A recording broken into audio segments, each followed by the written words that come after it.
Iran திரும்பியிருக்கிறார்கள். 60 நாட்களுக்கு மிக மிக முக்கியமான ஒரு காலகட்டமாக இருக்கும் என்றும் நம்பப்படுகிறது. இதன் மூலம் போரை முடிவுக்கு கொண்டு வருவதற்கான இறுதி இலக்கு உடன்பாடு எட்டும் நோக்கில் அமெரிக்காவும் ஈரானுக்கும் இடையாக நடைபெற்ற இந்த முதற்கட்ட பேச்சுவார்த்தை லெபனானில் போர் நிறுத்தத்திற்கு அமெரிக்காவும் ஈரானும் இணைந்திருக்கிறார்கள்.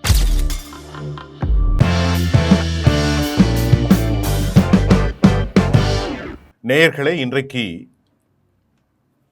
அமெரிக்காவும் ஈரானும் பேச்சுவார்த்தையில் என்ன நடந்திருக்கிறது, அதற்கான பின்னணி தகவல்களை நாம் இப்போது உங்களுக்கு தர காத்திருக்கிறோம்.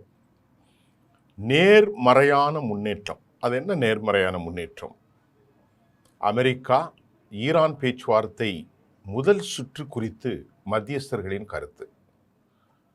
ஈரானிலிருந்து பக்கர் கலிபாப் தலைமையில் சென்ற குழு அமெரிக்க குழுவோடு 18 மணி நேரம் ஒரு இன்டென்சிஃபைட் டாக், ஆழமான பேச்சுவார்த்தை நடத்தி அவர்கள் அதை முடிவு செய்து ஈரான் திரும்பியிருக்கிறார்கள். 60 நாட்களுக்கு மிக மிக முக்கியமான ஒரு காலகட்டமாக இருக்கும் என்றும் நம்பப்படுகிறது.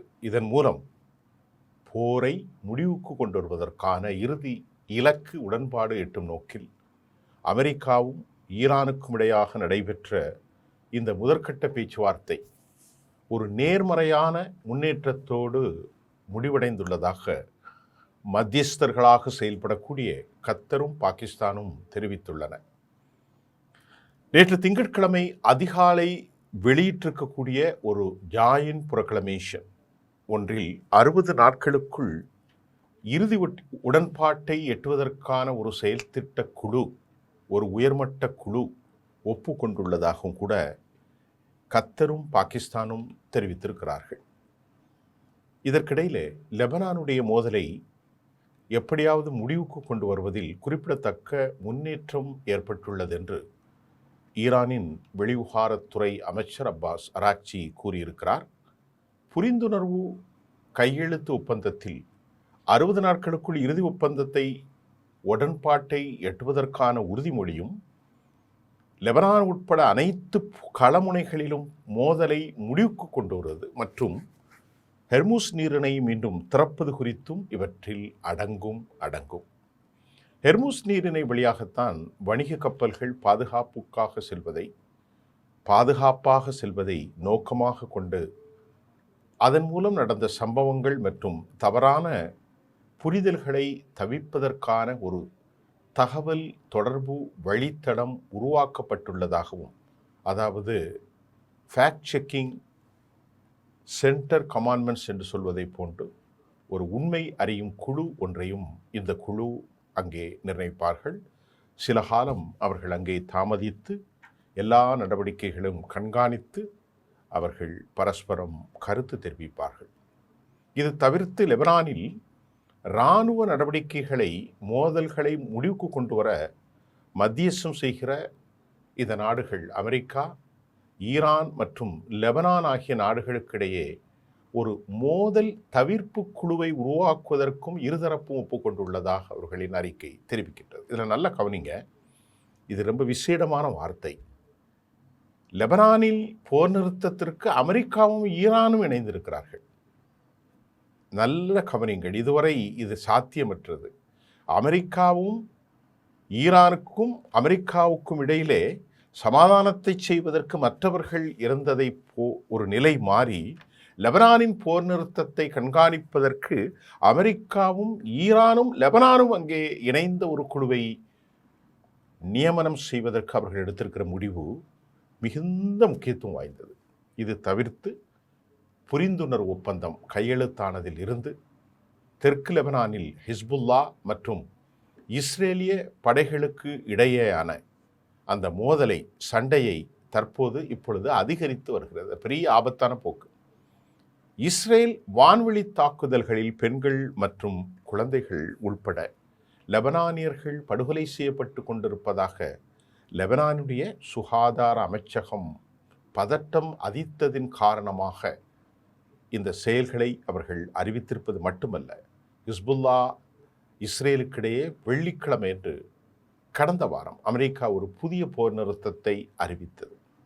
முன்னதாக சுவிட்சர்லாந்து லூசேன் நகரில் பேச்சுவார்த்தை தொடங்கிய நிலையில் ட்ரம்ப் தனது பதிவில் ஈரான் லெபனானில் தங்களிடம் இருந்து பணம் பெறும் பிராக்சிகள் ஆதரவு குழுக்கள் பிரச்சனை ஏற்படுத்துவதை உடனடியாக நிறுத்த வேண்டும் என்று குறிப்பிட்டதோடு அவ்வாறு செய்யாவிட்டால் ஈரான் மீது மீண்டும் மிக கடுமையான தாக்குதல் நடத்தப்படும் என்று வார்த்தையை சிதறலடித்து விட்டார். அல்லது இது ஒரு உளறல் நடவடிக்கை.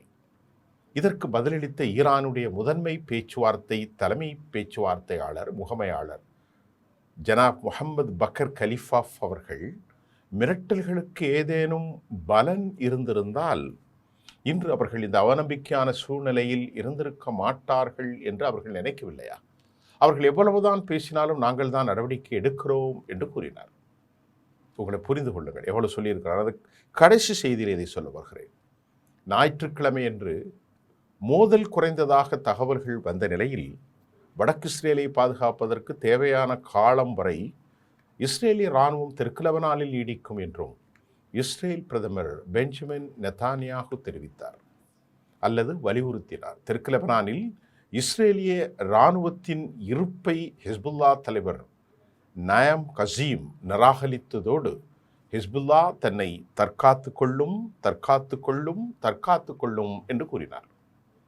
ஈரான் இந்த நிலையில் தைரியமாக சவால் விடும் வகையில் ஏன் வெளியேறினார்கள்? காரணம், அமெரிக்க அதிபர் தற்போதைய நிலையில் பொறுப்பில்லாத பேச்சுவார்த்தை தான். இந்த பேச்சுவார்த்தையின் அவர்கள் கோபத்தோடு வெளியேறினார்கள். இந்த நிலையில் ஈரானுக்கு 4 மில்லியன் 40 லட்சம் பேர்கள் ஈரான் நாட்டிலிருந்து வெளியேறும் நிலைக்கு ஈரான் தொழில்துறை பெரும் அளவில் லாபத்தை தற்போது சந்தித்து வருகிறது.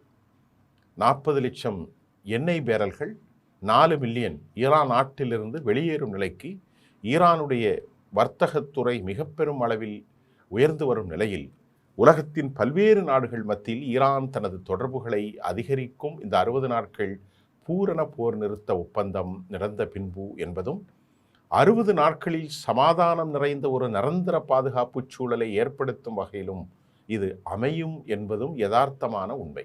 ஆனால் இது அமையுமா என்பது பல கேள்விகள் ஏற்பட்டிருக்கிறது. குறிப்பாக நாம் இப்பொழுது சொல்ல வேண்டுமென்றால், ஈரான் இந்த 60 நாட்கள் பேச்சுவார்த்தையில் சமாதான தீர்வையும் ஹிஸ்புல்லாவுடைய போரை நிறுத்துவதும் முதன்மையாக கொண்டிருக்கிறார்கள். ஈரானுக்கு ஏராளமான லாபங்கள் அவர்களுக்கு கிடைக்கும்.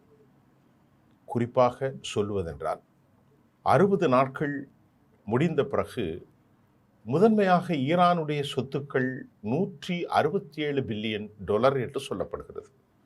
முதற்கண் வந்த செய்தி 24 பில்லியன். அது விடுதலை செய்யப்படும். அந்த பணம் அடைக்கப்பட்ட சிறையில் இருக்கும் மறையில் ஒளித்து வைக்கப்பட்ட ஈரானின் சொத்துக்கள் ஈரானுக்கு வருகின்ற போது அவர்களுக்கு வளம் கொளிக்கும். நட்படிப்படையில் 22 பில்லியனை யுனைடெட் அரபு எமிரேட்ஸும் கத்தரும் கொடுக்க போகிறார்கள். அதை தாண்டி நாள் ஒன்றுக்கு 500 மில்லியன் வியாபாரத்தை ஈரான் முன்னெடுக்கப் போகிறார்கள். நீண்ட காலமாக ஈரானின் வளர்ச்சிக்கு 300 பில்லியனை அமெரிக்கா சக உலக நாடுகளோடு பகிர்ந்து கொடுக்கப் போகிறது. இப்பொழுது கொஞ்சம் யோசனை செய்து பாருங்கள், ஈரானும் எவ்வளவு பெரிய வலிமையான தேசமாக மாறப்போகிறது. பணம் கொட்டு என்று கொட்டும். ஈரான் ஏஐ தொழில்நுட்பத்தில், ஈரான் கட்டமைப்புகளில், R&D என அழைக்கப்படும் research and developments, nuclear weapons, nuclear process, இதுகளை தவிர்த்து ஏனைய எந்த தடையும் இல்லாத அவர்கள் பாலிஸ்டிக் ஏவுகணைகளில், இன்னும் அறிவுபூர்வமான உளவு விமானங்களை தயாரிப்பு, 5th ஜெனரேஷன் விமானங்கள் தயாரிப்பு, போக்குவரத்து துறை, வர்த்தகத்துறை, உற்பத்தித்துறை, ரிஃபைனரிஸ், இப்படி தடையற்ற வர்த்தகத்தை அவர்கள் அதிகரிக்கலாம். நீண்டகால தொடர்பை அமெரிக்காவோடும் அவர்கள் ஏற்படுத்துவார்கள். அப்படி ஒரு சூழல் உருவாகின்ற போது அமெரிக்காவுக்கு ஏராளமான போயிங் விமானம் ஆர்டர்களை பயணிகளுக்காக அவர்கள் கொடுக்கலாம். சீனாவும் கொடுத்திருக்கிறது. அப்படி ஒரு சமயத்தில் அமெரிக்கா லாப கணக்கை தனதாக்கிக் கொள்வார்கள். அதே சமயம் அமெரிக்கா மட்டுமல்ல, மத்திய கிழக்கில் பெட்ரோ டாலர் வர்த்தகத்தை தொடரலாம். சீனாவோடு யுவானிலும் இந்தியாவில் இந்திய ருப்பியிலும் அவர்கள் வியாபாரத்தை செய்யலாம். இது இஸ்ரேலுக்கு பெரும் தலைவலி. ஒரு கேள்வி, இந்த போரில் வெற்றி பெற்றது யார்? ஈரான் வெற்றி பெறவில்லையா? ஈரான் தான் வெற்றி பெற்றிருக்கிறது. நான் சொல்லவில்லை. சர்வதேசத்தின் 92% கணக்குகள் பெரும் வெற்றியை ஈரான் பெற்றதாக ஒப்புக்கொள்கிறார்கள். ஈரானுக்கு சேதாரம் இல்லையா? நீங்கள் என்ன ஈரானுக்கு முட்டுக் கொடுக்கிறீர்கள் என்ற கேள்விக்கு பதிலை நானே உங்களிடத்தில் தருகிறேன். எல்லாரையும் விட அதிக பாதிப்புக்கு உள்ளானது ஈரான். ஈரானில் ஏராளமான மனித உயிர்கள் பலியானது. ஈரானில் ஏராளமான விஞ்ஞானிகள், இராணுவ தளபதிகள், உச்சபட்ச தலைவர் ஆயத்துல்லா கமேனியும் குடும்பமும் கூட பலி கொடுக்கப்பட்டது. ஈரானில் கட்டமைப்புகள் நாசப்படுத்தப்பட்டது. ஈரானுடைய பெட்ரோ நிறுவனங்கள் தாக்குதலுக்கு உள்ளது. ஈரானுடைய ஃபோர்ட் மிக பெரும் தாக்குதலுக்கு உள்ளானது.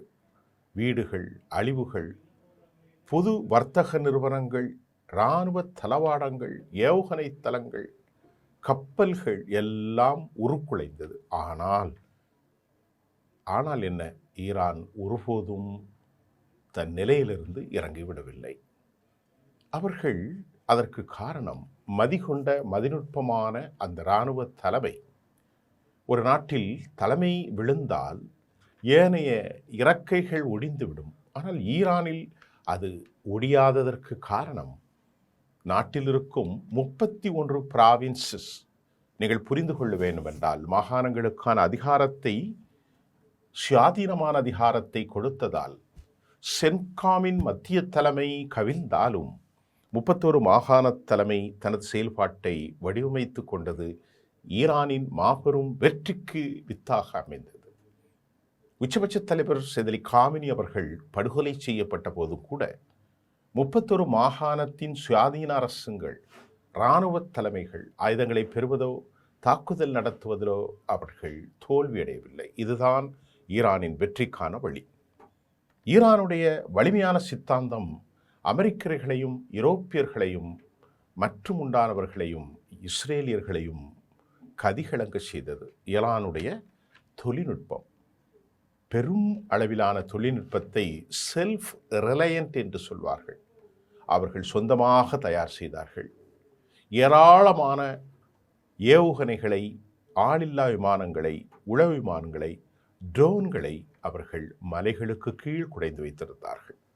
லட்சோப கோடி ரூபாய் பெருமானம் உள்ள அமெரிக்காவினுடைய வார்ஷிப்புக்கு எதிராக ஆன்டிஷிப் மிசைலை பயன்படுத்துவதிலும், ஒவ்வொரு தனித்துவமான மிக விலை குறைந்த வேக விரைவு படகுகளை தயார் செய்து ஆயிரக்கணக்கிலே அவர்கள் வைத்திருந்ததும் அவர்களின் மாபெரும் வெற்றிக்கும் மதிநுட்பத்திற்கும் மிக முக்கியம். ஆகவேதான் இன்று கூட அவர்கள், நாங்கள் உங்களுடைய மிரட்டலின் பால் அச்சம் கொள்ளவில்லை, நீங்கள் எவ்வளவோ மிரட்டுகிறீர்கள், தாக்குகிறீர்கள், எல்லாவற்றையும் நாங்கள் எதிர்கொண்டு நிற்கிறோம். திரு அமெரிக்க அதிபர் அவர்களே, மீண்டும் எங்களை தாக்கினால் நாங்கள் தான் அதற்கு பொறுப்புகளை ஏற்றுக்கொள்ள முடியும் என ஒரு மகிழ்ச்சியான மிரட்டலான அறிவுரையோடு 18 மணி நேர பேச்சுவார்த்தையில் வெளியேறி இருக்கிறார்கள்.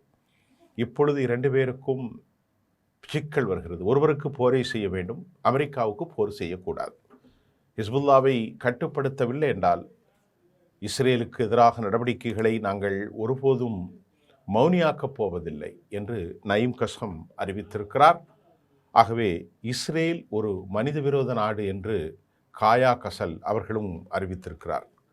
யூரோப்பிய யூனியனும் இஸ்ரேலை வெறுக்கிறார்கள். அனைவர்களாலும் வெறுக்கப்பட்ட தேசமாக மட்டுமல்ல, தென்னாப்பிரிக்காவின் இனச்சுத்திகரிப்பு நாடாக, தென்னாப்பிரிக்காவின் மனித விரோத ஜெனோசைட் நாடாக, அதற்கு ஒப்புமை கொண்ட ஒரு நாடாக இஸ்ரேல் மாறியிருப்பது உலகத் தலைவர்களால் வெளிப்படையாக அறிவிக்கப்பட்டிருக்கிறது. இவ்வளவு பெரும் நெருக்கடிகளையும் அசிங்கத்தையும் சுமந்து கொண்ட அமெரிக்கா தன் நிலையிலிருந்து டிசெண்டிங் இறங்கியிருக்கிறது, தரையிறக்கம் செய்யப்பட்டிருக்கிறது. உயர்படியிலிருந்து அவர்கள் கீழே இறங்கியிருக்கிறார்கள்.